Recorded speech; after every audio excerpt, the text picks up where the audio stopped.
ছাত্রীরা, আমি অর্চনাদি 12-এ তোমাদের স্বাগত।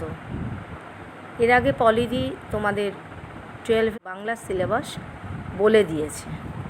তবু আমি তোমাদের যেহেতু প্রথমেই বাঙালির শিল্প সংস্কৃতি এবং ভাষা এই সাহিত্যের ইতিহাসের বিষয়টা পড়াবো, সেই জন্যে তোমাদের বাঙালির শিল্প সংস্কৃতির ইতিহাসের সিলেবাসটা আগে বলে দিই।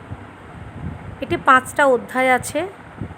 প্রথম অধ্যায়ে বাংলা গানের ধারা, দ্বিতীয় অধ্যায় বাঙালি চিত্রকলা, তৃতীয় অধ্যায় বাংলার চলচ্চিত্রের কথা, চতুর্থ অধ্যায় বাঙালির বিজ্ঞান চর্চা, আর পঞ্চম অধ্যায় হচ্ছে বাঙালির ক্রীড়া সংস্কৃতি।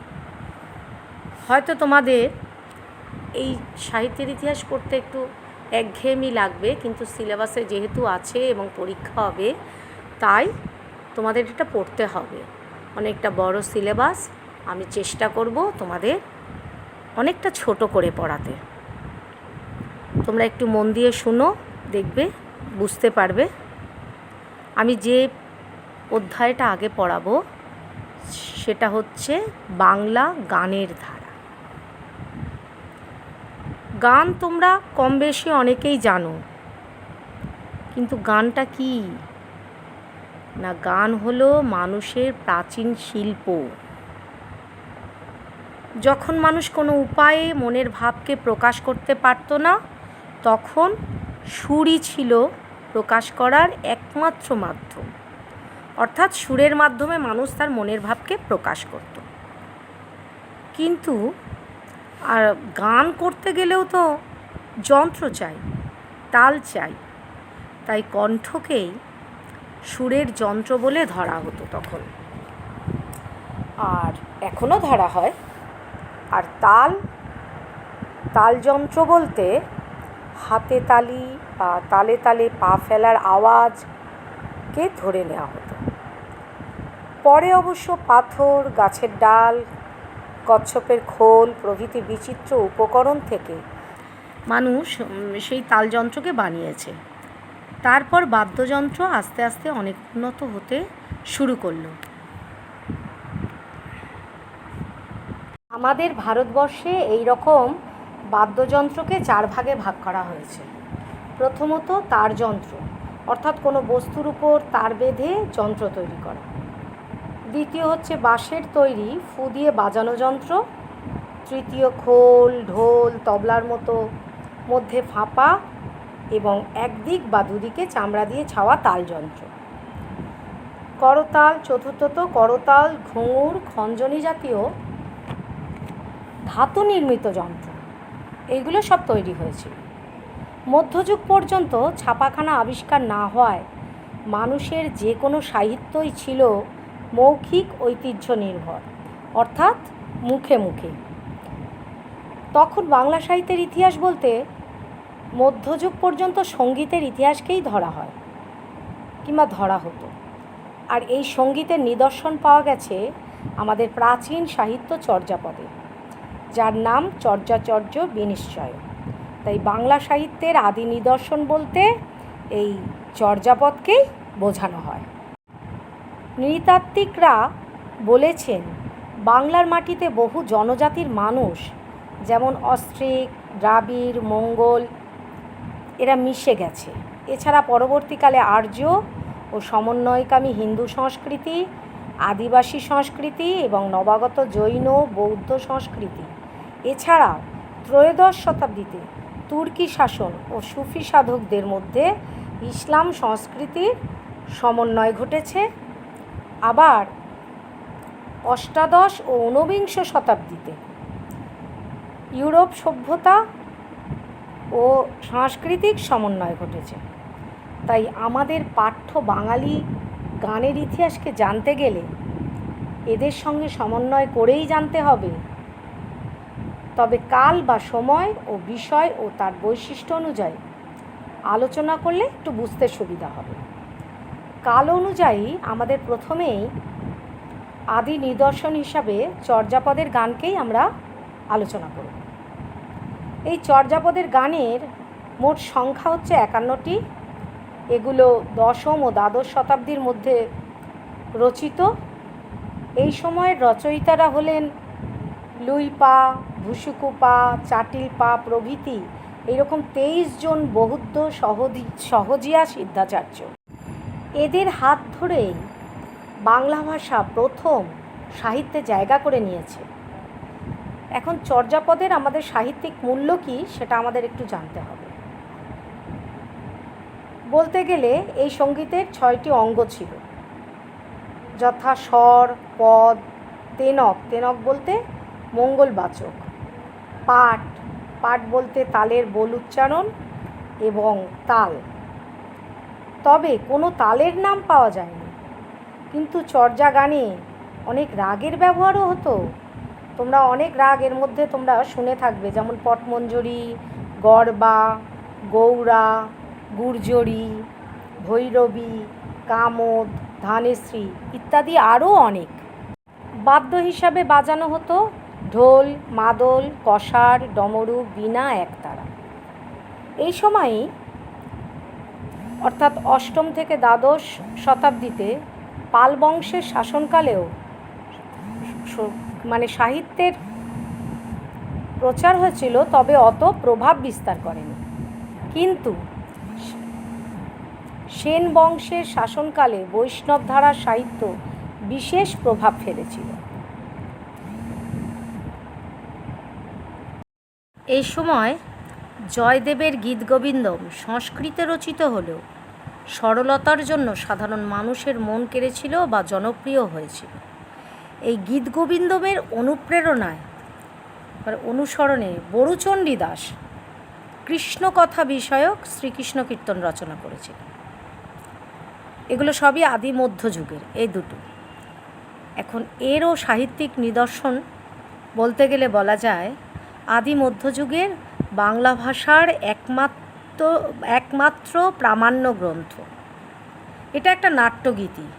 এর প্রতিটি পদে রাগ ও তালের নির্দেশ আছে, যেমন কেদার, কোকু, কোড়া, বসন্ত, বেলাবলি, ভাটিয়ালি, ভৈরবী, মল্লার এগুলো।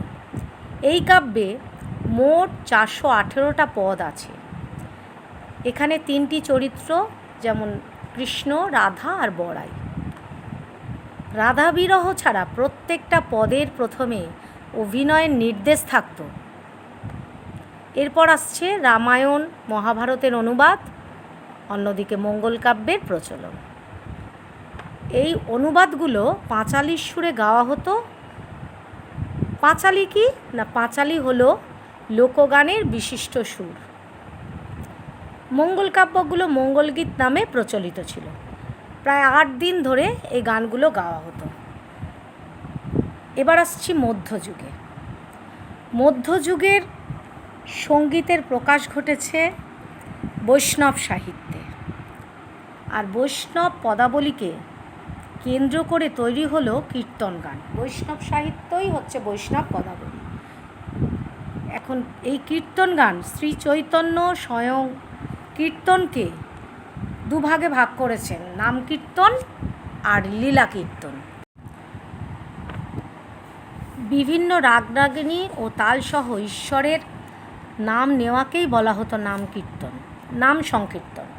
আর রাধাকৃষ্ণের লীলাভিত্তিক পদাবলীকে নিয়ে গঠিত হলো লীলা কীর্তন। প্রত্যেক পালা শুরু হওয়ার আগে সেই রস ও পর্যায় অনুযায়ী গৌড়পদ গাওয়া হতো, যাকে বলা হয় গৌড়চন্দ্রিকা। কীর্তন কি না, কীর্তন হলো সম্মেলক গান, অর্থাৎ প্রধান গায়কের সঙ্গে অনেক দোহার থাকতো এবং তারাও গাইত।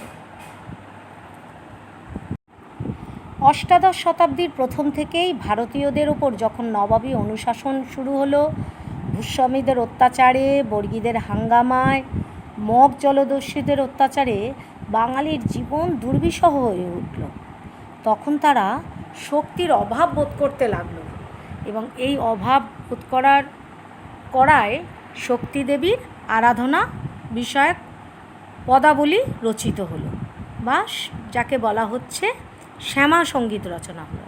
যেমন আগমনী ও বিজয়া, ভক্তের আকুতি, মাতৃপূজা ইত্যাদি।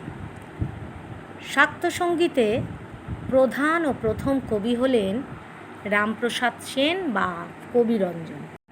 এই ধারার আরও একজন কবির নাম উল্লেখ করা যেতে পারে, যেমন কমলাকান্ত ভট্টাচার্য। তার গানে টপ্পারীতির প্রভাব আছে। এছাড়া তো পরবর্তীকালে মধুসূদন দত্ত, রবীন্দ্রনাথ, নজরুল ইসলাম এরা সবাই মাতৃসঙ্গীত লিখেছিলেন। অষ্টাদশ শতকে যেসব গান বেশ জনপ্রিয় হয়েছিল সেগুলো হলো কবিগান, পাঁচালী, আখড়াই, হাফ আখড়াই আর যাত্রা। কবিগান অষ্টাদশ শতাব্দীর মধ্যভাগ থেকে ঊনবিংশ শতাব্দীর মধ্যভাগ পর্যন্ত বেশ সমৃদ্ধ ছিল। বলা যেতে পারে ভারতচন্দ্রের মৃত্যুর পর থেকেই কবিওয়ালাদের আবির্ভাব ঘটেছে। তাদের গানের বিষয় ছিল যুক্তি, মানবতাবাদ ও বিভিন্ন সামাজিক বোধ। তারা কিন্তু গানের মাধ্যমে দেবদেবীর মাহাত্ম্য প্রচার করেননি। আসরে দাঁড়িয়ে দাঁড়িয়েই বিপক্ষের সঙ্গে ছন্দ ও সুর বজায় রেখে মুখে মুখে গান রচনা করতেন এবং লড়াই চালিয়ে যেতেন, যাকে চলিত কথায় কবির লড়াই বলা হয়। শ্রোতাদের চাহিদা অনুসারে তারা গান বাঁধতেন। এই ধারার প্রাচীন কবিওয়ালা হলেন গোজলাগুই, যিনি ভারতচন্দ্রের সমসাময়িক। তার শিষ্য আবার রঘুনাথ দাস। রঘুনাথের আবার অনেক শিষ্য ছিল, যেমন রাসু, নৃসিংহ, হরু ঠাকুর। এরা সবাই কবিওয়ালা হিসাবে প্রতিষ্ঠা পেয়েছিলেন। কবিগানের সর্বশ্রেষ্ঠ প্রতিভা রাম বসু ছিল। তবে জনপ্রিয়তার দিক থেকে অ্যান্টনি কবিওয়ালার নামও উল্লেখযোগ্য।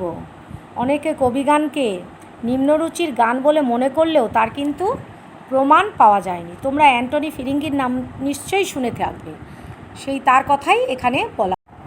পরবর্তীকালে ইংরাজি সাহিত্যের প্রভাব পড়ায় বাংলা সাহিত্যেরও দ্রুত তখন পরিবর্তন হতে শুরু করলো। এরপরে দেখা গেল অষ্টাদশ শতাব্দীতে পাঁচালী গানের সূচনা হলো। পাঁচালী গান কি না, আবৃত্তি ও গানের সমাহারে পাঁচালী গানের এক নতুন রূপ তৈরি হলো। এরপরে আসলো আখড়াই গান। এই আখড়াই গানের উৎস বেশ প্রাচীন। আবুল ফজলের আইনি আকবরী, তার থেকেই জানা গেছে যে গায়ক, বাদক ও নর্তকদের যৌথ সম্প্রদায়কে বলা হয় আখড়া। তারা শাস্ত্রীয় রাগ তালের সমন্বয়ে যে প্রেম গান পরিবেশন করতেন তাকেই আখড়াই গান বলা হয়। এরপর আসে যাত্রা। যাত্রাতেও গান রচিত হয়েছিল। সম্ভবত ষোড়শ শতাব্দী থেকেই যাত্রা গানের প্রচলন শুরু হয়। কৌটিল্যের অর্থশাস্ত্রের যাত্রার উল্লেখ আছে। যাত্রা বলতে কি না, যাত্রা বলতে প্রথমে শোভাযাত্রা বা মিছিলকেই বোঝানো হতো। বিভিন্ন উৎসব বা পূজা পার্বণের সময় নৃত্য গীত জানা মানুষ নতুন পোশাক পরে সেজেগুজে পথে পথে ঘুরে বেড়াতেন মানুষকে আনন্দ দেবার জন্য। নাচ, গান, অভিনয় দেখানোই ছিল তাদের প্রধান উদ্দেশ্য। পথে পথে ঘোরা বন্ধ হয়ে গেল এক সময়। এক জায়গায় বসে তখন সেই যাত্রার আসর তৈরি হলো। কৃষ্ণদাস কবিরাজের শ্রী চৈতন্য চরিতামৃত গ্রন্থে বিজয়া দশমীর দিন মহাপ্রভু শ্রী চৈতন্যের যাত্রার উল্লেখ আছে। যাত্রা আসলে লোকশিক্ষার একটা মাধ্যম। যাত্রার মাধ্যমে লোককে শিক্ষা দেওয়া হতো। প্রথম যুগে যাত্রা ছিল কৃষ্ণলীলা বিষয়ক, পরে অবশ্য রামায়ণ, মহাভারত, পুরাণ কথা অবলম্বনে যাত্রাগানের প্রসার ঘটে। এরপরে তোমাদের পরের দিন আবার টপ্পা, তারপরে আধুনিক গান, এরপরে আরও অনেক গানের কিভাবে প্রসার ঘটেছে, শেষে জীবনমুখী গান কিভাবে এসেছে সেটা পরের দিন তোমাদের পড়াবো। আজকে এইটুকু থাক। মেয়েরা, আমি যেটুকু পড়ালাম এবং প্রশ্ন দিলাম সেই প্রশ্নগুলো তোমরা দেখবে। পরে স্কুল খুললে আরও প্রশ্ন দেব। যদি কোনো প্রশ্ন তোমরা বুঝতে না পারো, প্রশ্নের উত্তর, তাহলে তোমরা সবাই মিলে জিজ্ঞাসা করবে না, সবাই নিজেদের মধ্যে আলোচনা করে সেই প্রশ্নটা একজন হোয়াটসঅ্যাপে দেবে, তারপরে আমি আবার সেই প্রশ্নটা তোমাদের একদিন বলে দেব। আর তোমরা ভালো থাকবে, কেউ বাইরে বেরোবে না, কারণ তোমরা জানো যে লুডোর ঘুঁটি ঘরে থাকলে কেউ কাটতে পারে না, বাইরে বেরোলেই তাকে কাটতে পারে। তাই তোমরাও ঘরে থাকো, সাবধানে থাকো, কোনো বিপদ হবে না।